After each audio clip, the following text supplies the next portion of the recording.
Udah nih? Udah. Oke, kita wawancara sama Enda Ungu. Yeay.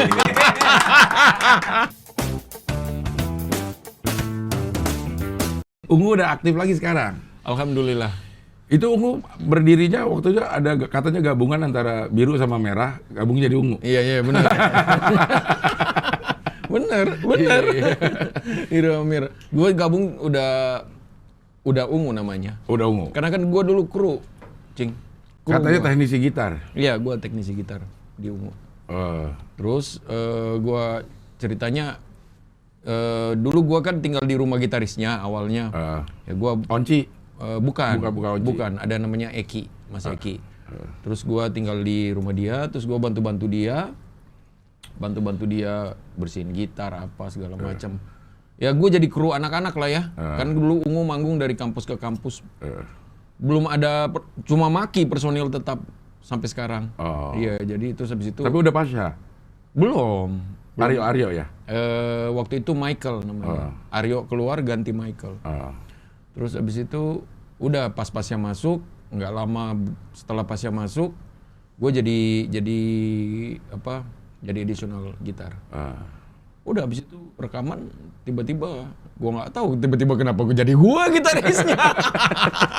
Aneh. Hidup tuh memang aneh sih. Iya, aneh ya. Aneh. Iya. Si gitaris utamanya keluar. Mengundurkan diri. Mengundurkan diri. Iya, mengundurkan diri. Tapi karena lo udah kenal sama Maki, berarti udah sering ketemu. Iya benar, dan waktu itu juga mereka bukan gua incarannya. Ya pasti mau yang lebih happening lagi kan pasti. Tapi mereka audisi, cuman memang Allah bilang enggak, ini Ungu jatahnya Enda, udah gua tutup. Jadi gitaris-gitaris nggak ada yang datang audisi. Gua doang ya udah. Iya bener. Ada proses audisi juga. Ada proses audisi 2 hari gitu, tapi nggak ada yang cocok mungkin. Ada yang mungkin terlalu metal, terlalu pop. Terus habis itu tiba-tiba gue lihat mereka anak-anak tuh udah hopeless mungkin. Aduh, udah 2 hari audisi nggak dapet gitaris. Tiba-tiba gue bilang, Mas Maki, boleh nggak gue ikut audisi? Kata Maki, boleh lah. Ya udah gue ikut audisi. Sementara kan gue kru, jadi gue hafal dong lagu-lagunya. Bokis ya. Ungu tuh jatah gue memang. Iya. Itu audisi untuk kenapa? Pengen rekaman atau memang lagi kosong? Emang lagi kosong gitaris, sementara mereka kan Ungu, mereka tuh udah banyak manggung dari dulu. Jadi kampus ke kampus, kafe ke kafe. Jadi nggak ada gitaris kan, mereka mau cari gitaris tetap di band. Justru pas gua masuk baru kita rekaman. Iya, justru gua masuk nggak sampai setahun lah gua di Ungu. Udah keterima label.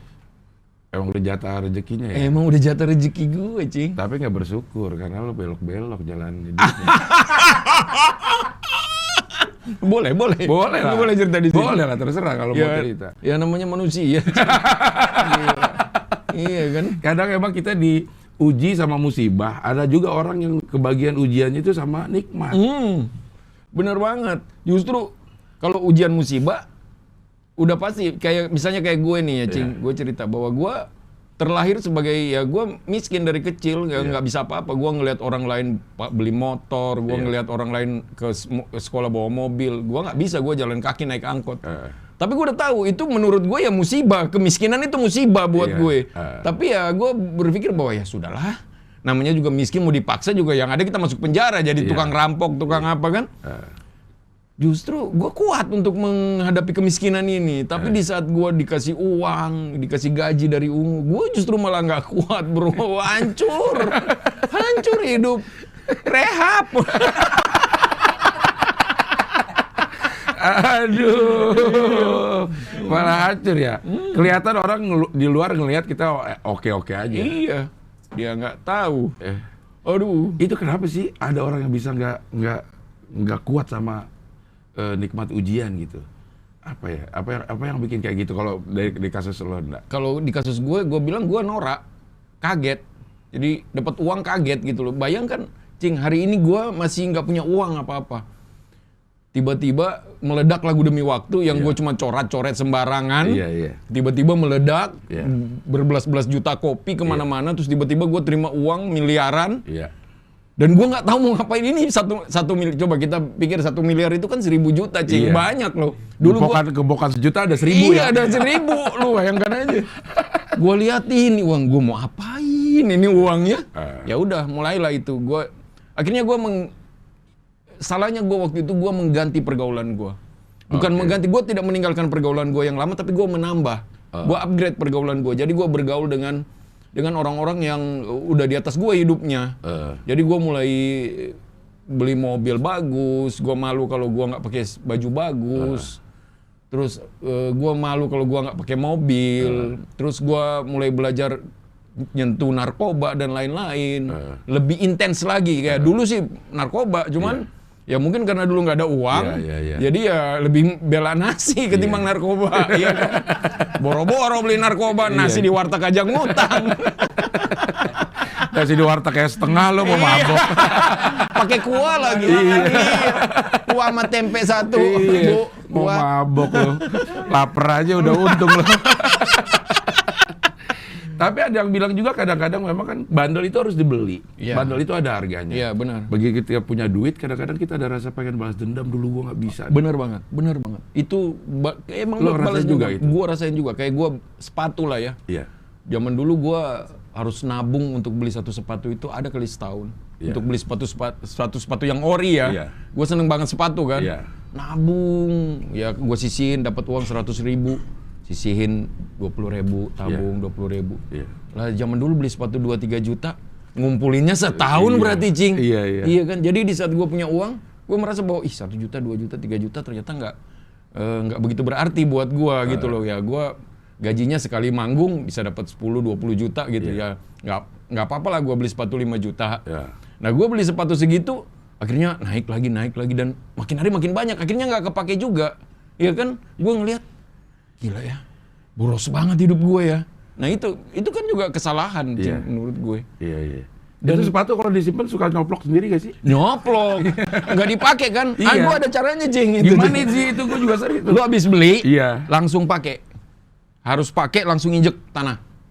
Pakai sehari baru simpan. Nah itu nggak rusak. Sebulan kasih Cing ke orang. Nah itu lebih tepat lagi ya. Kalau sebulan udah kita nggak pakai, harusnya kasih ke orang. Anak-anak rumah rata. Pokoknya Kalau berapa sih? 4-3. Aduh, nggak cukup. Beda 1, gue 4 sama.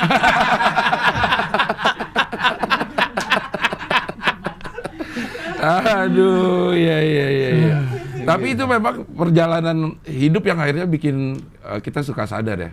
Memang orang bilang kan, kedewasaan gak tergantung sama usia. Benar. Tapi itu juga memang pengaruh ya. Semakin tambah usia kita semakin bijak lah ngeliat sesuatu. Benar. Semakin tambah usia, semakin gue semakin ngelihat anak gue semakin dewasa. Kan gue alhamdulillah dikaruniai 3 anak nih. Dari 1 istri, satu loh ya. 1 istri. Terus ya gue mulai melihat mereka mulai tumbuh dewasa. Gue mulai melihat gila masa gue begini-begini terus.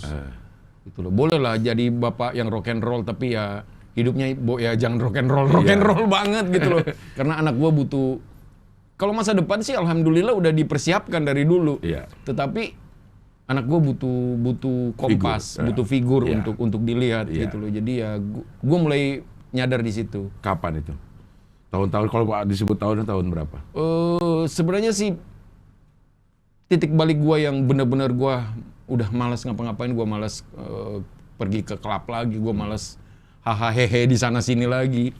Itu semenjak gue ditinggal bokap gue meninggal, ya itu gue berasa banget. Gue berasa banget bahwa gila ya, ternyata ini yang dijanji. Ternyata gue melihat, jadi sebenarnya agak panjang nih, nggak apa-apa tapi gue ceritanya nggak apa-apa ya. Jadi gue melihat bahwa ada satu tulisan, ya gue juga belajar agama kan, bertanya punya guru gitu. Jadi Allah akan memberikan kemudahan untuk orang-orang yang berjalan di jalannya. Ternyata kemudahan itu kan menurut gue itu kemudahan. Mungkin gue pikir bahwa gue lagi berjalan di jalan Allah nih. Gue dapat kemudahan. Gue punya rumah gede, gue punya istri cantik, anak-anak pinter, punya temen rasa saudara yang di mana-mana nganggap gue saudara gitu loh. Mungkin Allah ngasih gue kemudahan nih. Ternyata bukan itu, Cing. Oke. Gue ngelihat bapakku tuh seorang marbot masjid. Marbot masjid yang tiap hari kerjaannya hanya di masjid saja. Pak, subuh jam 3 dia udah di masjid, pulang zuhur lagi dia udah di masjid, sampai maghrib, sampai isya di rumah. Bahkan waktu di rumahnya sedikit, hanya untuk dihabiskan di masjid. Benerin pagar masjid, ngatur orang ajan, gitu-gitulah ya, namanya juga marbot ya. Gue ngelihat tiba-tiba dalam waktu sekejap, bapak gue minta bapak gue di Manado, minta main ke Jakarta, tiba-tiba gue ajak main ke Jakarta, main sama cucu-cucunya, besok dia sakit, sehari sakit dia meninggal.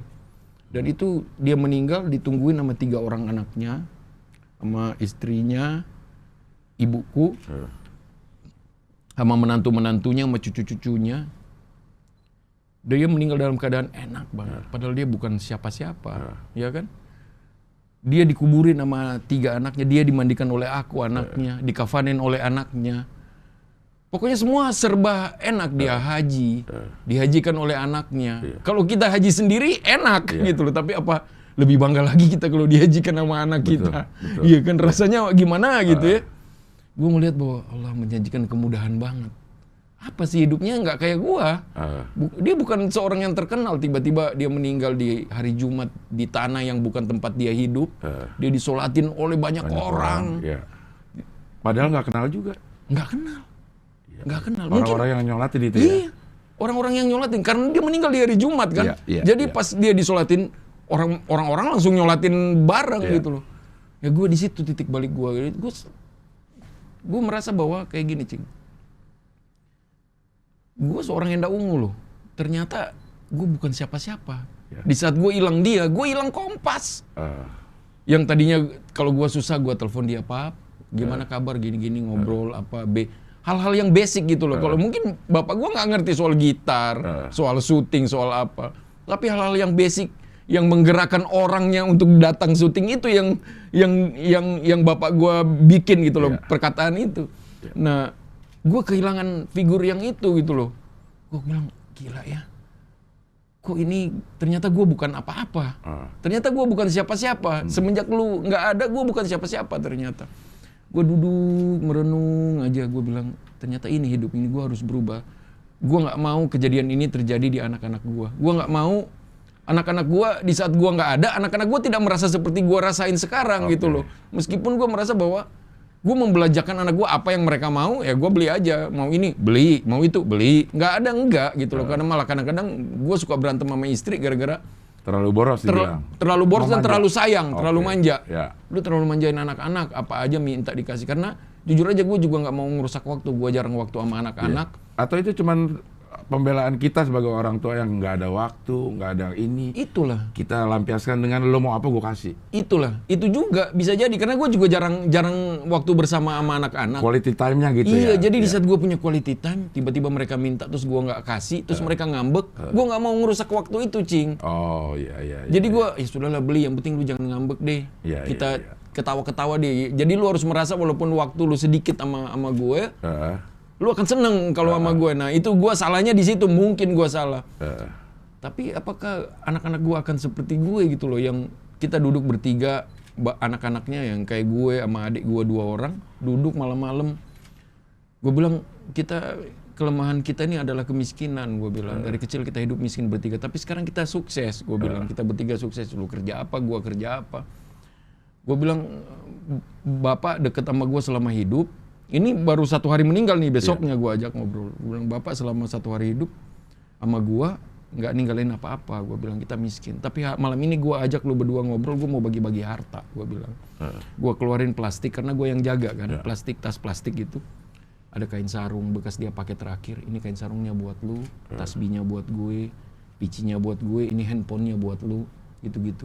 Dan kita bertiga kayak nerima harta kayak 1 gunung, Cing. Ya Allah, ya Allah. Lu bayangkan sih, lu nggak pernah bisa beli perasaan itu gitu loh. Nah makanya gue tanya sama adik gue, gimana ya caranya dia ngedidik kita bertiga ini? Padahal kalau dipikir kita bertiga ini hidup dengan kekurangan dari kecil. Sepatu gue harus ngalah, kalau lu beli sepatu baru gue nggak boleh, karena gaji nggak cukup. Ya gitu-gitu gitu loh. Apakah anak-anak kita akan merasa seperti kita? Itu titik balik gue di situ. gue mau seperti bapak gue. Gue bercita-cita di saat gue duduk di depan kuburan dia, gue bilang, Pap, iri banget aku sama papi. Aku pengen jadi kayak kamu. Gimana caranya? Gitu. Ya, begini-begini ya. Masih miring sih, Cing. Cuman ya nggak terlalu miring seperti kemarin lah. Iya. Nyerempet-nyerempet doang ya. Tapi ya, kalau gue dengar itu kan berarti sebenarnya lo juga udah lumayan lama berpisah ya secara fisik sama bokap. Lama banget. Tapi kok tetap ada kedekatan yang luar biasa. Iya, bokap ngapain lu? Iya, jadi sebenarnya, Cing, bapak gue tuh nggak pernah suka gue main musik. Karena bapak gue dulu kuliahin gue itu susah banget, bayangkan seorang marbot masjid sama tukang jahit bisa nguliahin anaknya itu udah sesuatu loh.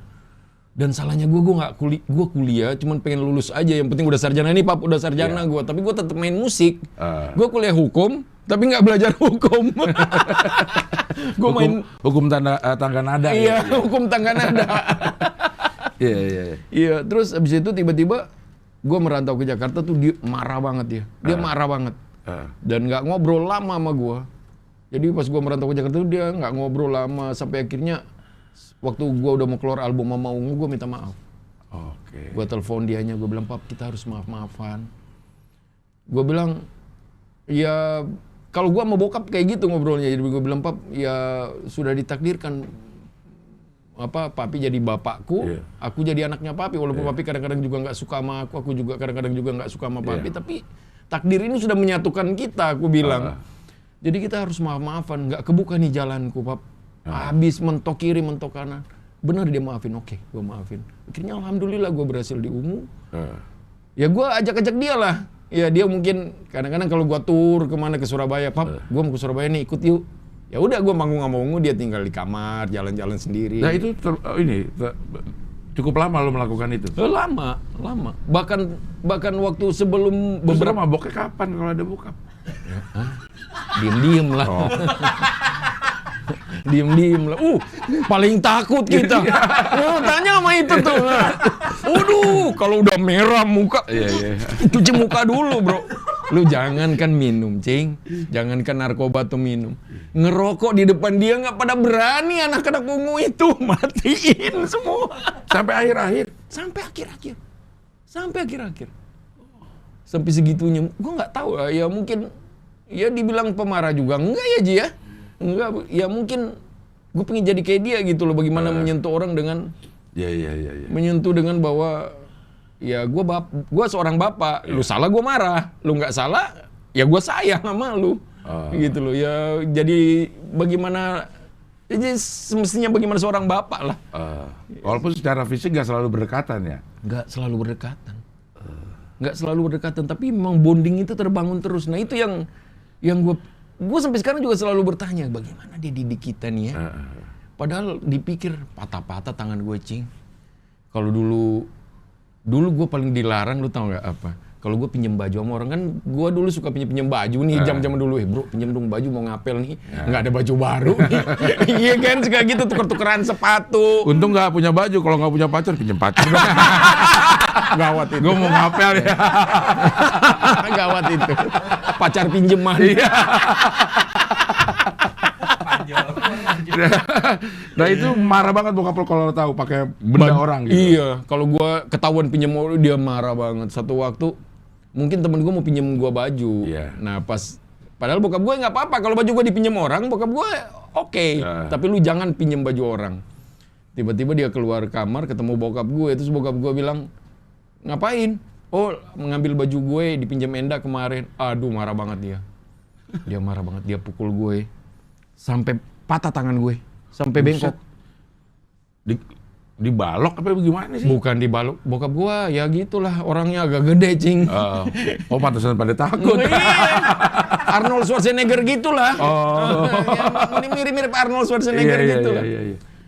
Memang bener-bener Schwarzenegger banget, suasana seger. Iya. Tapi memang keras berarti ya? Keras, didikannya keras banget. Kalau pada saat hidup lo melaksanakan itu kayaknya bokap gue kayak kejem banget, keji banget. Tapi begitu nggak ada baru berasa. Nah, makanya kangen kita gitu loh. Makanya gue bilang, apakah bener nih kayak anak gue? Jangankan ngomong kenceng. ngedein mata aja ke anak gue nggak mau. Gue takut mengecewakan hati dia gitu loh. Makanya gue nggak pernah marah-marah di rumah, jarang marah-marah. Jangan teriak juga enggak, gitu loh. Nah, apakah gue bener nggak sih ini ngedidik kayak gini? Kalau gue bilang bokap kita keras sama anak salah, ya gue ke bokap gue gimana nih? Bokap gue keras banget sama gue. Udah kayak ABRI, ngobrol nggak boleh lihat muka. Iya benar. Bayangkan Cing, gue bilang sama lu. Satu perasaan gue yang tidak terbeli itu, gue nggak pernah pegang rambut bokap gue, bro. Seingat gue, gitu loh, nggak pernah. Pertama kali dan terakhir kali gue pegang di saat gue mandiin dia. Gue keramasin rambutnya, gue pegang. Lu tau gak sih, kayak satisfied banget.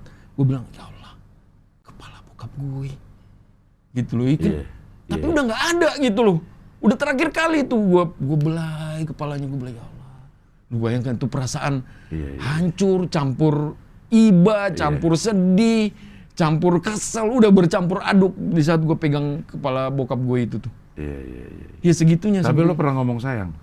Karena gue juga hampir-hampir sama ya. Gue tuh ngomong sayang ke bokap gue pada saat bokap gue udah gak bisa dengar, udah di ICU, udah perlu ini gitu. Di saat itu gue pikir, gila gue, itu berarti umur gue sekitar 42 tahun. 42 tahun gue hidup sama bokap, gak pernah gue ngomong sayang sama bokap. Iya gila ya. Dan gue bisa ngomong sayang pada saat dia udah gak bisa dengar. Lu ada ngungkapin itu secara ini gak sih? Sama bokap, sama orang. Makanya kalau sama anak gue tuh sekarang gitu, gue tuh agak maksa, gue kan membahasakan diri gue Buya. Dia manggil gue Buya, manggil mamanya Mama gitu. Buya sayang nih sama Latisa, kamu sayang gak gitu? Karena gue tuh gak pernah ada omongan-omongan gitu. Gue juga gak pernah tuh. Nah lu pernah ngomong sayang? Gak pernah, jangan pas dia meninggal kan gue tungguin. Gue malah meninggal, gue tungguin. Sahadat, dia sahadat, gue tungguin, gue liatin. Nggak nangis gue. Nggak nangis. Udah berhari-hari nyokap nangis, adik-adik gue juga sampai pingsan-pingsan. Gue enggak, gue masih mandiin, gue kafanin, gue bawa ke kubur, gue ajanin. Nggak sama sekali. Ya ada nangis dikit-dikit lah, tapi nggak ya sampai sedih banget. Gue nangis di saat, lu tau gak sih, di saat gue udah seminggu dia nggak ada, gue kangen banget ya kan? Kangen. Pengen ngelihat sosoknya. Tiba-tiba adik gue bilang, "Dak, tadi malam gue mimpi ketemu bapak." Nyokap gue juga gitu. Kok gue nggak dimimpi-mimpiin? Apa bokap nggak sayang sama gue? Gue berpikir kayak gitu kan? Tiba-tiba gue umroh. Gue umroh lagi. Gue ajak nyokap. Tinggal nyokap kan? Gue ajak nyokap. Nah, gue berdua nyokap. Gue umroh. Gue umrohin dia kan? Ya, gue umrohin almarhum. Gue pulang. Gue antar nyokap ke Manado. Nah, pas gue tidur di kamar dia, hari itu gue tidur di kamar dia. Gue tidur, kan di depan di kamar dia itu ada kursi tuh di depan. Nah, gue kayak mimpi, gue ngeliat dia duduk di kursi pakai kain sarung gitu sambil goyang-goyang gitu. Aduh, itu gue bangun nangis sesegukan. Sampai tidur-tiduran di kursi yang dia duduk tadi itu gue lihat di mimpi. Itu baru sesegukan gue. Gue memang udah perasaan kangen yang kita diciptakan jadi orang keras kali ya. Mungkin apa hidup kali ya. Kehidupan kita masa lalu yang di jalan, yang digaplok orang. Bener. Kadang-kadang suka gengsi mau bilang sayang tapi gengsi ya. Iya. Gue pernah merasakan itu juga karena mungkin hampir sama ya pola hubungan bokap ke anak ya. Gue ditinggal bokap itu kurang terlalu akrab, tapi begitu nyokap bokap gue meninggal, gue tuh lebih banyak kangen sama bokap. Mungkin karena waktu hidup juga kurang akrab, intens ke pertemuannya. Dan gue juga nangis tuh setelah beberapa, kan kalau meninggal terus kita suka beres-beres lemarinya gitu, cari-cari pakaiannya. Nah, di satu tas bokap gue itu gue ngeliat ada amplop isinya foto gue enggak. Dan gue ngerasa dulu bokap gak pernah perhatian sama gue segala macam. Ternyata menyimpan segitu besarnya kasih sayang yang gak berani dia ungkapin dengan nyimpen foto-foto gue. Itu gue juga gila itu. Rasanya baru ngerasa jadi anak durhaka. Karena menganggap dulu kayaknya bokap benci banget sama gue gitu. Dengan kita ngomongin bokap dari tadi, kudu gue merinding terus-terus. Bro, Gue sama lu bro. Gue dulu kan gue pengen gitar bagus lah ya. Gue minta beli gitar. Gitar itu mahal, zaman itu 1 juta. Bokap gue nggak mampu beli. Gue ngambek bro seadanya. Ngambek seadanya karena gue merasa bahwa kalau nggak punya gitar itu gue nggak bisa main gitar gitu. Zaman itu, taulah anak anjing emang. Iya benar kan, gue suka bilang gila gue anjing banget zaman itu tuh. Sebel gue sama diri gue sendiri. Iya kan? Gue merasa, gue baru tahu sekarang itu bahwa gue tuh memang dulu anjing banget. Anjing banget ya. Makanya betapa sabar orang tua kita ngadepin kita. Iya, makanya coba bayangkan aja kalau gue jadi anak gue gitu. Ya gimana itu ceritanya coba. Udah gue bunuh lama. Beneran. Iya. Anak gue kalau kayak gue udah gue bunuh, gue injek di leher udah. Gue minta gitar sama dia. Gue nggak ngambek, dia datang ke meja makan, gue berdiri. Gue pergi sekolah pagi-pagi, pulang kalau dia udah tidur.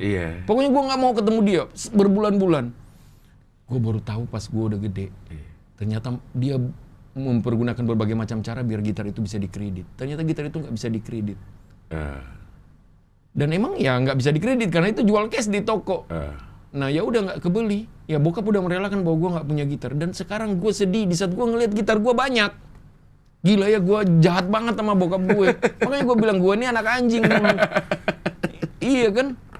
Tapi lu tau nggak, kalau lu tanya sama dia, lu tanya sama nyokap, siapa anak yang paling baik? Enda.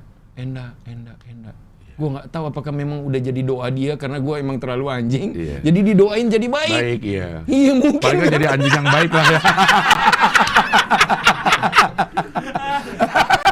Aduh, ampun dah. Iya. Gue tuh sampai akhirnya bisa ngerasain bahwa sebenarnya dulu tuh nyokap bokap kita tuh tahu kalau kita lagi bohong, kita lagi apa. Karena sekarang kita ngadepin anak, kita tahu nih dia lagi bohong nih. Bener. Tapi kita nggak punya rasa kasihan kalau kita pengen apa namanya tangkep basahnya gitu. Iya bener. Dulu kita juga gitu. Iya tapi bener banget. Nyimpen rasa itu gitu. Tahu juga lo mabok kali. Tahu pasti tahu, nggak mungkin nggak tahu. Pasti tahu, cuman memang gitulah. Aduh, udah nggak bisa dijabanin nih gue ini dulu. Makanya kadang gue kalau suka ngobrol sama anak gue yang paling tua, cewek, dia suka ikut gue. Ya dia juga nyanyi, terus dia mulai bergaul di dunia entertain lah. Ya mulai ngobrol-ngobrol lah. Ya, kalau sama gue ngobrol kayak teman. Ya gue ceritain bahwa ya yang paling harus lu bangun dalam hidup lu itu adalah karakter diri lu, pribadi lu, menyenangkan buat siapa aja. Kalau lu menyenangkan buat siapa aja, itu rezeki, gue bilang. Rezeki yang bisa lu bawa kemana-mana. Kalau bukan berarti kita nih nggak selamanya kita ini harus jadi bos baru kita terima rezeki. Orang bilang gua harus jadi bos biar rezeki gua banyak. Nggak mesti. Lu jadi OB yang baik, lu akan disayang sama bos lu. Lu nggak perlu sekolah tinggi-tinggi untuk jadi OB yang baik. Lu cukup denger-dengeran sama bos lu. Dan terlebih lu tahu rahasia bos lu. Jadi bos jangkrik bos. THR lu cair duluan bro. Iya kan? Bener kan? Kayak gitu ya, gua ngobrol kayak gitu-gitu sama kalau sama anak gua pola gua cerita ya seperti ini. Kayak dia selalu gue ajakkan di panggung ungu dari dulu. Terus dia kalau di mobil dia selalu bilang, "Ayah, why you always salim everybody?" Maksudnya gue selalu salaman sama orang, apalagi yang lebih tua gitu. Gue bilang, "Emang kenapa?" "Ya, you kan rockstar ya, anak kecil nih. You rockstar, why? You rockstar no need to salim," katanya. Gue bilang, oh gawat nih. Ya seperti kayak gitu-gitu ya. Gue mulai jelaskan bahwa dia. Gue bilang, "Kak, ya kalau kita masih muda kita kuat, kita nggak perlu siapa-siapa, kita bisa menaklukkan dunia dengan sendiri. Tapi kalau kita udah tua, kita hanya perlu, kita bisa hidup dari belas kasih yang muda. Kalau kita dari muda jahat sama yang tua, nanti kita kalau tua, nggak ada orang yang muda yang mau bantu kita. Ya kita akan hidup sendiri. Bayangkan kalau di saat badan kita udah nggak kuat buat ngapa-ngapain, terus kita perlu pertolongan orang muda, terus orang mudanya nggak mau nolong kita gitu loh. Nah gue lebih kayak gitu kalau sama anak gue sekarang. Abis bingung, anak sekarang kan mengerikan. Berani ngedebat kita karena nah ya saat kita dulu ngobrol sama bokap nyokap ngelihat tatap-tatapan aja udah anggap ngelawan.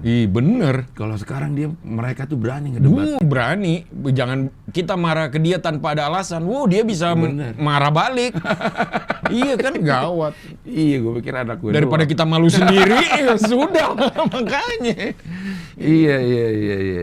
Ternyata memang usia itu juga pengaruh ya dalam menyikapi hidup ini. Benar banget. Usia tuh mematangkan segalanya. Makanya gue bilang kalau orang tanya ungu sekarang alhamdulillah lagi di puncak matang-matangnya. Karena kita udah berusia semua. Mungkin Onci yang paling muda kan. Tapi yang lain udah rata-rata 40 ke atas semua umurnya.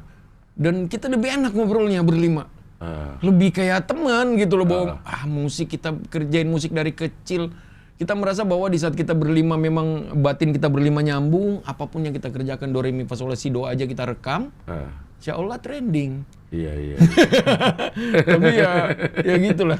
Iya. Tapi kan lo sempat vakum ya pas saat Pasha jadi. Bener. Dan itu keputusan Pasha itu didukung gak sih sebenarnya sama Dukung banget. Pasha tuh pertama kali ngomong sama gue kalau dia mau nyalonin. Udah jadi 3 tahun sebelum dia nyalonin, dia udah ngobrol sama gue. Cuman gue ngobrol sama anak-anak juga ngeri. Iya. Jadi ya kan gue teman susah kalau sama Pasha itu, teman satu tempat kos zaman dulu. Jadi kita tinggal rame-rame, ngerasain nggak makan rame-rame di Palbatu apa di mana? Palbatu, bener banget. Iya. Berarti studionya Odyssey. Iya bener, kita hidup di studio Odyssey. Jadi kalau lu datang ke Odyssey ada tuh foto kita zaman dulu. Iya. Terus dia ngomong sama lu justru di awal. Iya, dia ngobrol. Gue bilang, gue mau nyalonin nih karena kan karir keluarga gue, karir politik keluarga gue nggak boleh berhenti. Cuman gara-gara gue musisi. Gue rasa gue punya peluang. Gue bilang kenapa enggak? Kalau lu bertanya sama gue boleh atau enggak, kalau gue jawab dari segi gue seorang Enda Ungu, nggak akan gue kasih. Iya. Lu bikin dapur gue kebakaran nih, yang ada kan? Iya. Nggak keluar asap tapi keluar api nih. Bukan ngebul lagi ya? Bukan ngebul, hancur meledak bro. Akhirnya gue jawab gitu, tapi kalau lu tanya, kita ini kan bukan personil band, kita ini saudara. Iya. Lu mau ke jurang, gue ikut, meskipun gue tahu itu mati gue. Gue bilang, ya gue jawab seperti itu. Dan anak-anak lain juga alhamdulillah seperti itu. Karena kita berempat berpikir bahwa Pasha ini kalau cuma mau cari uang, cari top sendiri. Dari zaman lalu-lalu dia udah bisa main sinetron, udah bisa main iklan sendiri. Nggak pernah mau. Ditawarin iklan, Pasha boleh mau iklan nggak? Boleh, Ungu. Nggak gua. Pasha mau syuting nggak? Boleh, Ungu. Nggak gua. Itu dari zaman dulu. Dari zaman dulu. Makanya kita berlima ini, alhamdulillah Cing. Gue punya basic fans sendiri kuat. Mas Onci kayak gitu. Mas Roman kayak gitu, Mas Maki kayak gitu. Jadi di saat Mas Pasha jabat, kita berempat ini bisa manggung sendiri-sendiri. Karena itu bukan gara-gara kita berempat. Ini jasa besarnya Pasha. Dia kan frontman di depan. Nggak pernah mau dia bicara sendiri. Pasti dia libatin berempat ini. Libatin semuanya. Dia pasti ini kan komando yang di depan nih. Jadi kalau ada tektokan ngobrolin orang pasti ke Roman, pasti ke Maki. Apalagi Roman yang drummer nih ya di belakang. Si Babe.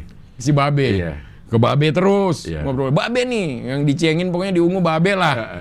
Iya kan?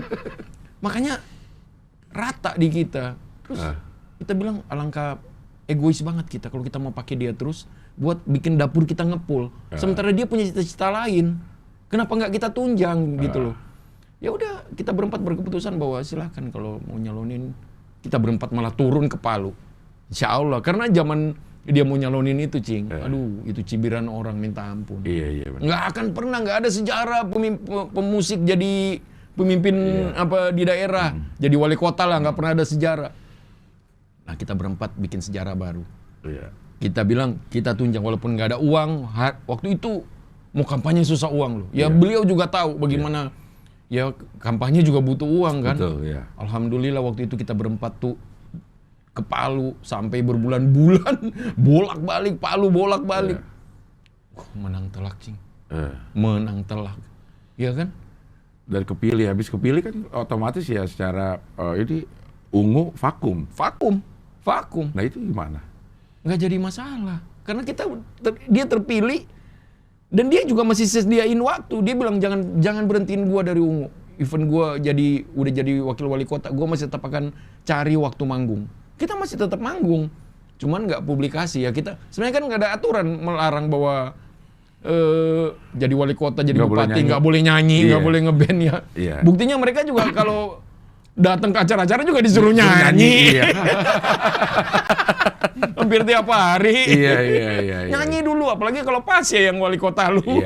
Nyanyi terus yang ada. Iya kan? Menyelesaikan masalahnya dengan berdiri nyanyi. Diem tuh. Orang demo-demo diem kok dia nyanyi. Coba aja gua nyanyi Anda ikut tahu lu. Demo lu, gua nyanyi Anda ikut tahu lu, baru tahu rasa lu. Dicabut sekarang aja lu. Kita udah ada di taraf bahwa kita nggak pernah tahu Allah mau ngasih rezeki dari mana.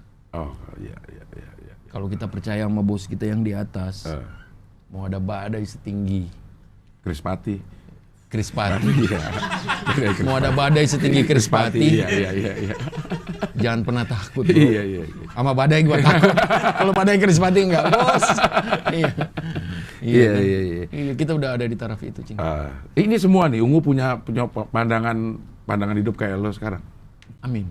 Ya, abis ini boleh digilir. Abis itu onci, ya kan? Boleh tanya. Ya begini, Ungu yang melatih kita seperti ini. Ungu yang melatih. Makanya gue selalu bilang sama anak-anak kru ini, gue bilang lu jangan berpikir berapa kali. Ya lu boleh berpikir berapa kali gaji gue semanggung dapat dibayar gaji berapa. Tapi ada sesuatu yang dikasih Ungu yang tidak pernah ternilai oleh uang. Lu akan merasakan itu di saat lu nggak bersama Ungu. Kalau lu kerja sama orang lain, kayak misalnya lu udah berapa tahun jadi kru gue? 20 tahun ada?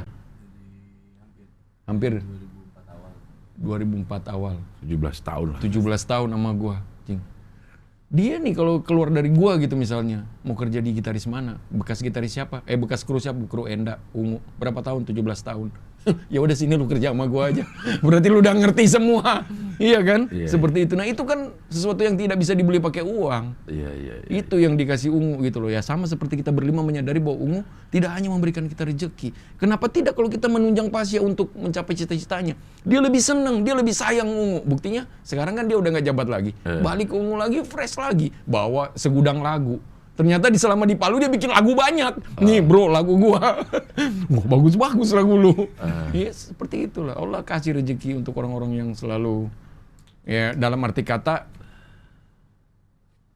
ikhtiar dibalut dengan tawakal. Ya kan? Kita ikhtiar sampai habis. Biar Allah yang menentukan penghasilan kita berapa. Karena kalau kita yang menentukan, takutnya kayak kemarin. Dari miskin, Allah kasih banyak uang. Kaget. Tiap malam kita nangis-nangis tuh zaman miskin. Aduh kesian ya Allah. Habis bro. Satu malam kalau boleh 2 kali hatam Al-Quran gua bro. Iya kan? Minta uang. Giliran dapat uang banyak bro. Lupa.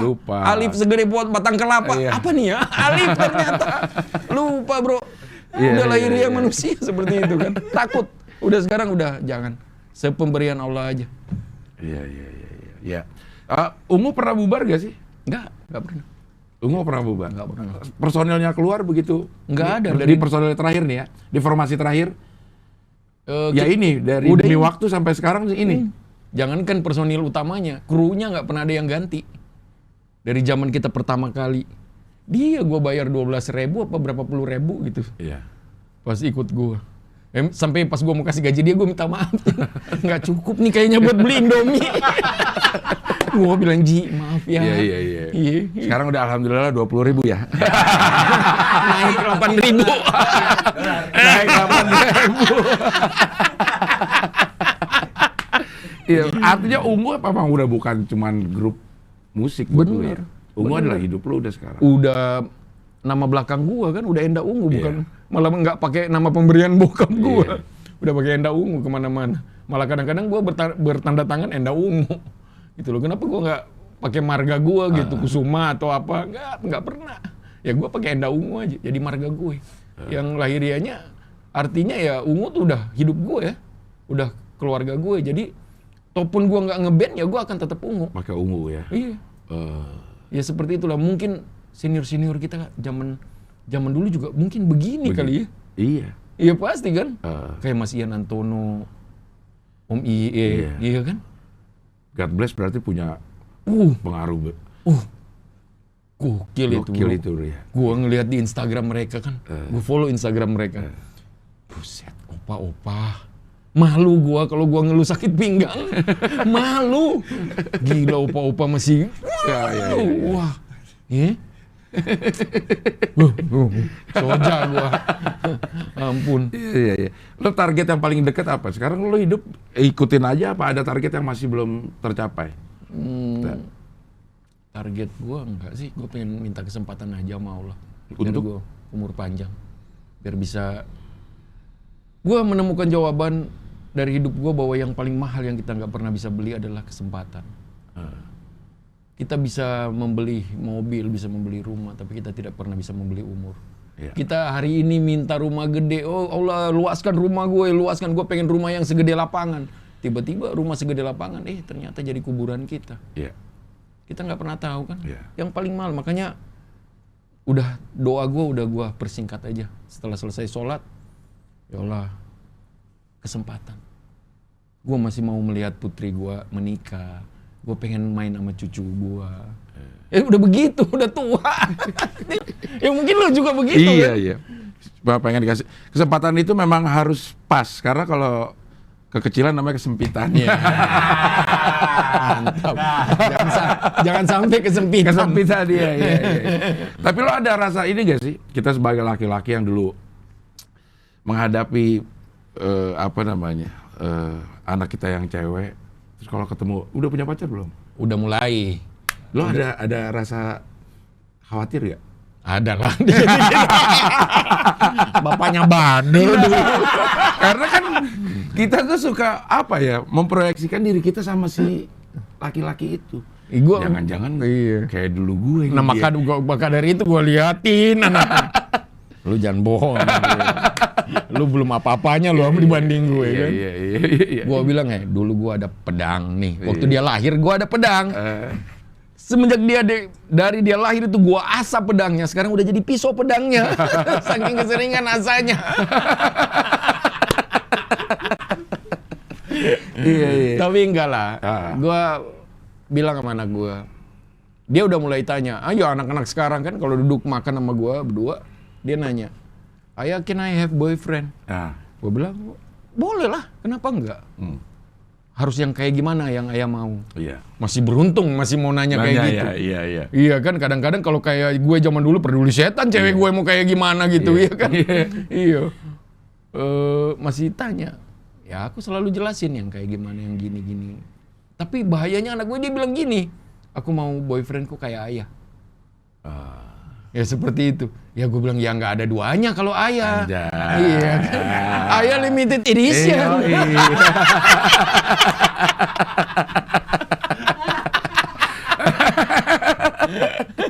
Iya. Tapi udah lo jelasin gimana batasan-batasannya lo jelasin. Udah gue jelasin batasan-batasannya bahwa kan anak-anak sekarang tuh gawat, apalagi dia sekolah di internasional. Jadi dia mulai lihat. Mungkin seumur-umuran dia mulai ada punya vape, punya apa. Nah, ada beberapa hal yang gue akan miss buat anak gue. Gue bingung cara ngelarangnya kayak gimana. 1, rokok. 2, tato. Karena lo masih ngerokok dan gue punya tato. Nah, itu bingung gue menemukan ramuan bagaimana. Makanya gue bilang sama ibunya, jangan berani lu sok-sokan mau bikin tato bareng gue lah, mau sama-samain. Jangan berani, karena takutnya kita nggak bisa ngelarang dia tato nih. Kalau dia tato, wah salam kita nih. Dibunuh sama kakek-kakek yang masih hidup nih. Iya kan, ntar dikirim ilmu lagi dari kampung. Gawat. Makanya, tapi ya gue bilang bahwa ayah akan mempermudah semuanya. Nggak akan ada larangan, kamu harus milih-milih. Nggak. Ayah akan permudah semua. Wah, mungkin teman-teman lu takut ngelihat ayah gini modelnya. Tapi ya enggak, ayah akan permudah semua. Bawalah ke sini biar kenalan. Karena apa? Di zaman gue pacaran sama ibunya, gue dipermudah. Padahal zaman dulu gue, ya Allah. Nah dulu istri gue ini, dulu mertua gue salah satu pejabat lah. Gue datang pakai celana robek-robek, nggak punya gaji. Dia tanya, kamu kerjaannya apa mas? Kerjaanku makan tidur. Iya. Kok lu tahu sih? Gue jawab kayak gitu. Gue bilang, gue anak band om. Band apa? Ungu. Ungu apaan? Ungu. Ada ya band nama Ungu? Zaman itu kan. Belum tahu. Tapi masih percaya. Masih sayang. Dia bilang, aku yakin sama kamu suatu saat jadi sukses bandmu ini. Dia bilang gitu loh. Makanya di sekarang pun bokap gue udah nggak ada, ini orang yang selalu gue bawa. Mertua gue bawa tinggal sama kita tinggal bareng mertua lah. Gue nggak mau pisah karena bini gue juga anak satu-satunya kan. Jadi gue ya sudahlah, gue udah nganggap orang tua sendiri. Makanya gue paling takut ya sama mertua gue. Karena gue merasa bahwa dia yang memberikan gue kesempatan terus. Bahkan dulu, Cing, dia beliin gue gitar. Dia tahu gue nggak punya uang buat beli gitar. Jadi itulah. Setelah gue rundun gue minta gitar sama bapak gue, nggak pernah bisa. Bukan nggak bapak gue nggak mau berikan, tapi bapak gue nggak mampu. Tapi Allah menakdirkan yang membelikan gue gitar dia. Dia beli gue gitar, beli efek. Di zaman gue belum nikah loh sama anaknya. Gue masih pacaran doang. Padahal udah nggak jelas nih pacaran gue, udah gue antingan, iya kan? Nggak jelas nih masa depannya. Ya bisa aja dia mungkin anaknya harus ketemu insinyur atau sarjana, enggak. Dia justru mempercayai gua gitu loh. Makanya alhamdulillah, makanya. Ya itu tadi, makanya kesempatan yang paling berharga dalam hidup gua yang Allah kasih ini sebenarnya kesempatan. Kesempatan buat jadi seorang Enda Ungu, kesempatan untuk punya anak 3, kesempatan untuk punya istri dan mertua yang baik. Itu yang paling berharga. Makanya di awal doa selalu kesempatan, ya Allah, minta kesempatan. Udah amin. Udah itu aja. Karena lo pilihan banget sebenarnya ya. Dengan kemudahan-kemudahan yang lo dapet gitu, dipilih banget untuk disayang sama Allah kalau begitu. Lo ngerasa nggak? Merasa banget. Ya ini contohnya COVID. Ini COVID. Gila, ini kok udah, ini pasya jabat. Kita ini udah mulai sekarat, iya kan? Jujur aja sekarat ya. Mungkin sih kalau dibandingkan dengan yang di bawah kita ya kita nggak sekarat. Tapi kalau dibandingin sama dulu. Iya dulu, sekarat. Karena kan hidup udah digantung tinggi nih. Iya, betul. Mau bayar pajak mobil apa segala macam. Standarnya udah kan ini ada anak-anak kru nih. Iya. Nganga nih. Iya kan? Iya. COVID. Kita kan ibaratnya kita berlima nih kapten di dalam kapal ini. Gimana nih? COVID. Aneh bingung, Cing. Aduh ya Allah. Bagaimana nih ya? Tapi selalu aneh berdoa nggak pernah malu, Cing. Berdoa minta rezeki sama Allah. Minta uang malu. Udah kasih gua sehat biar gua yang kalau gua sehat gua bisa cari rezekinya. Kan dari zaman dulu gua hobi cupang nih, Cing. Orang dulu suka bilang, ngapain sih lu hobi nih ikan? Ikan cuma masukin di toples doang, nggak ada indah-indahnya. Siapa yang mau? Dari pacaran udah suka nyupang? SMP. Kalau itu SMP. Oh, SMP. SMP. Ya nyupangnya nggak di daerah bahaya lah, Cing. Di sini. Iya. Sambil duduk belajar. Iya, kecep-kecep dikit lah gitu ya. Iya. Allahu Akbar. Lo ternak cupang? Ternak cupang. Dan lu tahu nggak, cupang ada kali dari 1 tahun kemarin sampai tahun ini, ya 1 M adalah dari cupang. Omsetnya. Nggak ada yang tahu kan, Cing. Bos kita di atas ini, Allahu Akbar, maha besar, Cing. Iya. Yang mengatur semua waktu, mengatur peradaban, mengatur langkah kita. Dia, bukan otak kita yang ngatur. Dia yang ngatur. Dia menciptakan proses untuk mengatur semuanya. Bukan dia yang, sana lu begini. Enggak. Dia bikin satu proses dan proses itu yang ngatur kita. Tinggal kita milih bener gak nih jalannya. Iya, jadi jangan pernah dipertanyakan kalau hidup adil atau nggak adil. Iya. Belum tentu adil buat gua, adil buat lu. Beda-beda keadilannya menurut manusia masing-masing. Iya. Makanya kan kalau hukum itu kan nggak pernah ada yang bisa merumuskan apa arti hukum itu. Iya. Iya kan? No juristen, so ikrem begrip von recht. Kang cupang dari Belanda nih. Dia ngarang juga gue nggak tahu. Agak-agak ngarang sih. Iya. Ya tugas kita manusia memang benar-benar ikhtiar. Makanya doanya kita selalu minta ditunjukin jalan yang benar. Amin. Supaya kita bisa milih jalan yang sudah disediakan. Amin. Ke ujungnya benar. Cupang 1 miliar. Gila, bro. 1 M ada bro. Ya gue sekali duduk lelang bisa 30-40 juta sejam. Instagram, lelang di Instagram 30, 40, 50 setiap minggu. Dari tahun ke tahun banyak banget. Tapi emang lu suka dari dulu suka ikan? Emang dari dulu gue suka banget. Tapi kan dulu cupang buat diadu. Dulu gue hidup di zaman cupang masih 30.000. Iya buat diadu iya, kan? Buat diadu. Bukan buat dipajang-pajang iya, gitu. Cupang slayer namanya iya, dulu. Sekarang kan udah warna-warni cupang itu. Ya. Gila, ada cupang yang harga 60 juta 1 ekor. Orang bisa mengeluarkan uang 60 juta, Covid ngeluarin uang 60 juta buat beli cupang. Iya kan? Aneh. Menurut gue, orang bilang orang Indonesia miskin gak punya uang. Itu ada orang beli ikan 60 juta. Ikan gak setahun umurnya. Iya. Nggak sampai setahun ikan mungkin itu. Karena Covid dia gak bisa kemana-mana, bandelnya iya, bisa mungkin, rem, duitnya ada 60 juta. 60 juta. Iya bener. Ternyata yang paling mahal di kita ini biaya kebandelan. Iya. Waktu lohan lo juga? Gua main lohan, tapi tidak segawat gua main cupang. Oh, dulu buat hobi. Iya, tapi cupang memang fenomenal banget nih. Iya, kok bisa ya? Makanya gue juga bingung, kok bisa tiba-tiba gue yang tadinya hidup di zaman cupang itu 10.000, 20.000. Iya. Tiba-tiba kok nggak dapat lagi 10.000. Jangankan 30.000, tukang kutir ketawain lu, kutu air lebih dari 30.000 harganya. Dia ketawain lu, ada 30.000 nih, kutir 1 plastik kecil. Anjir, kutu air. Iya. Dulu mah gue nyari tuh. Gue waktu kecil-kecil SD SMP tuh main cupang untuk diadu. Ya kalau nggak encu, kutu air. Iya. Pakai serokan digot gitu. Iya benar. Lah sekarang lah cupang. Sekarang tukang kutir beli mobil, cing. Tukang kutu air beli mobil. Kalau sehari dia drop 10 rumah, 1 rumah bayar 50.000.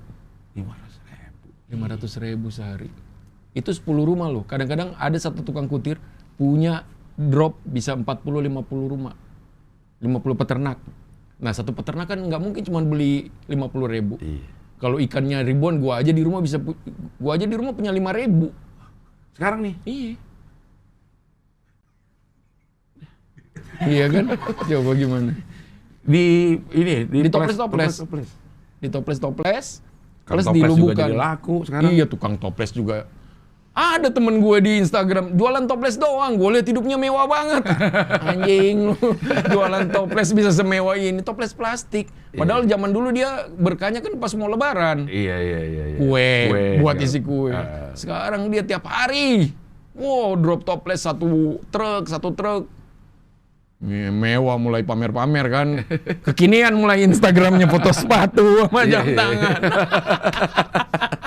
Tapi mungkin itu jawaban doa lo yang lo bilang simpel aja, minta kesempatan, dapat kesempatan terus. Iya, dapat kesempatan terus. Ya apa ya, gua orangnya ini sih. Makanya gue selalu ngajarin anak gue jangan pernah menyesali lu bertemu dengan siapa aja, karena semua orang bisa jadi guru lu. Gue terlalu mencintai orang lain. Maksudnya, gue punya banyak kayak Oji ini begini-begini, gue udah anggap saudara. Gue bilang perbedaannya gue seorang Enda Ungu, lu kru gue gitu loh. Kalau lu nggak ada lu ya gue sengsara. Jangan, gue bilang. Bukan seorang Ungu nih, bukan jadi gap buat kita. Kita saudara, gue bilang. Nah, gue selalu kayak gitu. Makanya gue selalu mendapat banyak pelajaran dari orang-orang seperti itu, kayak orang-orang, apalagi orang yang lebih tua gitu. Gue kalau datang selalu bertanya. Ya kayak contohnya kayak gini, cing. Mungkin gue bisa bilang bahwa kayak misalnya kita lihat Pandawa 5. Pandawa 5 ini gue juga belajar dari orang. Lu lihat Arjuna, kurang jago apa, kurang ganteng apa kan? Allah kasih dia ganteng, jago perang segala macam, Bima kuat. Nakula Sadewa ini kurang kompak apa nih, lambang kekompakan antara Nakula dan Sadewa. Udah cekatan kompak. Seorang Yudhistira ditanya sama Tuhan, lu mau minta apa? Gua kasih. Yudhistira bilang, gua nggak usah minta apa-apa. Lu kasih gua kekuatan buat ngatur 4 orang adik gue ini. Kalau gua dapat minta kekuatan, siapa yang mau ngatur kita berlima ini? Nah seperti itu, di saat lu nggak minta apa-apa, Allah kasih lu kelebihan. Allah Maha tahu tentang apa yang lu butuh. Ya gue juga nggak serta-merta tiba-tiba gue dapat kayak gini. Ya gue belajar dari hidup gue gitu loh. Ya kalau dibilang lurus juga nggak lurus-lurus banget. Ya itu gue kan anak anjing. Tapi sekarang udah anjing yang baik. Anjing yang baik. Iya. Walaupun masih wow, iya. tapi tetap patuh. Iya benar. Sama majikannya. Benar. Iya. Oke lah, ini juga udah asar, udah berapa lama ini? 52. Waduh, udah lama benar, tapi kita masih banyak sebenarnya, nanti di kesempatan berikut mungkin bisa dilanjutin lagi ya. Mantap ya. Iya, ngomongin bokap aja 50 menit ini. Iya. Enggak, makasih ya. Siap. Hadir sini, mudah-mudahan berkah terus hidupnya. Amin. Mungkin bisa ketemu di lain kesempatan yang lebih berkah lagi. Amin. Ya. Oke, sampai ketemu di wawancara dengan tamu yang berikutnya.